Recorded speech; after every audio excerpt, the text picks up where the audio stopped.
नमस्कार दोस्तों, आज इस ऑडियो बुक में हम सुनने जा रहे हैं श्रीमद् भगवद गीता का चौथा अध्याय, जिसका नाम है दिव्य ज्ञान योग। हमेशा की तरह आपसे अनुरोध है कि गीता सुनने से मिलने वाले पुण्य को पूर्णतया प्राप्त करने के लिए इस अध्याय को अंत तक सुने। तो चलिए शुरू करते हैं गीता का चौथा अध्याय, जिसका नाम है दिव्य ज्ञान योग। भगवान श्री कृष्ण ने कहा, मैंने इस अमर योग विद्या का उपदेश सूर्य देव विवस्वान को दिया और विवस्वान ने मनुष्यों के पिता मनु को उपदेश दिया और मनु ने इसका उपदेश इक्ष्वाकु को दिया। इस प्रकार यह परम विज्ञान गुरु परंपरा द्वारा प्राप्त किया गया और राजर्षियों ने इसी विधि से इसे समझा, किंतु काल क्रम में यह परंपरा छिन्न हो गई, अतः यह विज्ञान यथा रूप में लुप्त हो गया है, यह लगता है। आज मेरे द्वारा वही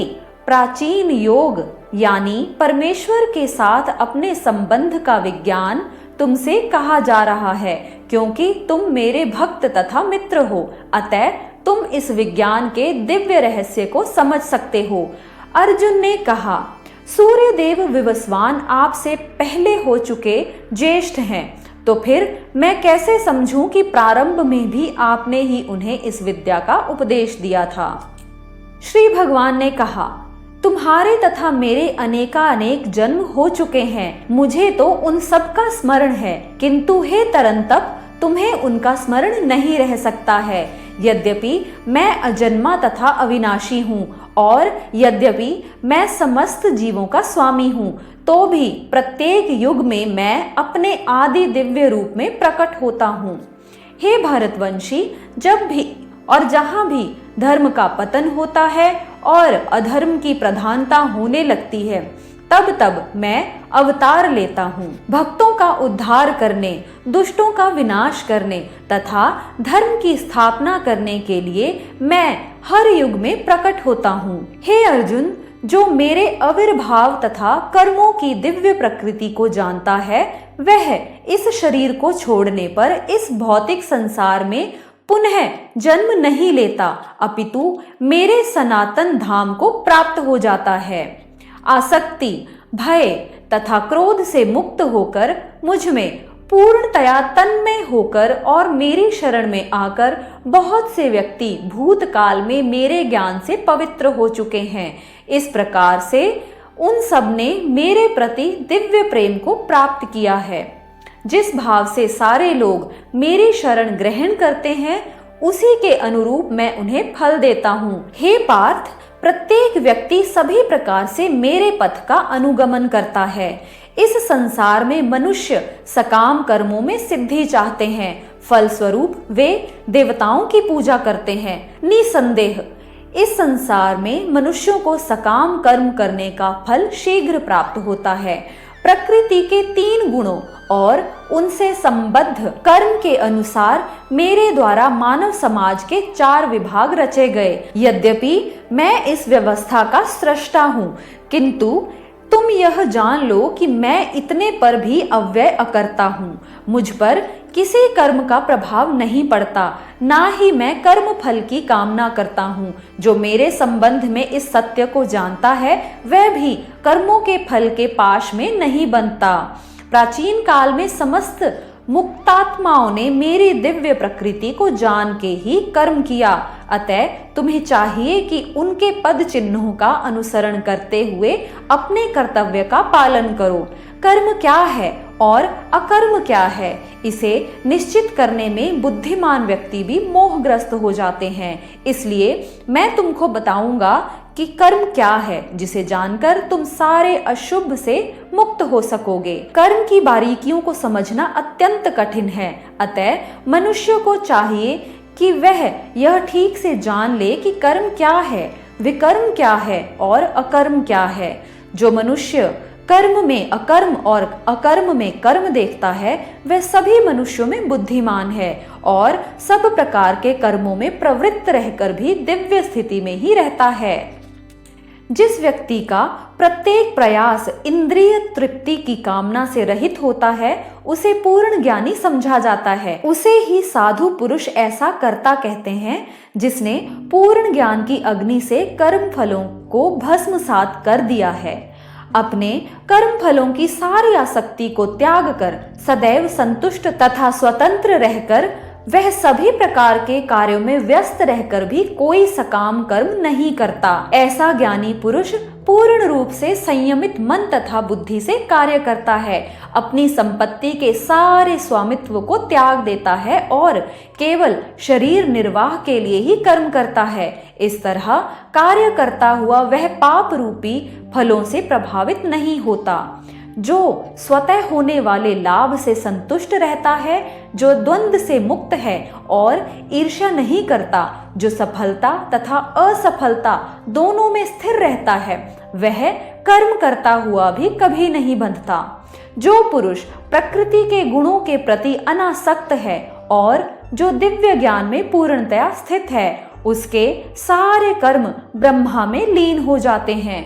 जो व्यक्ति कृष्ण भावनामृत में पूर्णतया लीन रहता है, उसे अपने आध्यात्मिक कर्मों के योगदान के कारण अवश्य ही भगवत धाम की प्राप्ति होती है, क्योंकि उसमें हवन आध्यात्मिक होता है और हवि भी आध्यात्मिक होती है। कुछ योगी विभिन्न प्रकार के यज्ञों द्वारा देवताओं की भली भांति पूजा करते हैं और कुछ पर ब्रह्मा रूपी अग्नि में आहुति डालते हैं।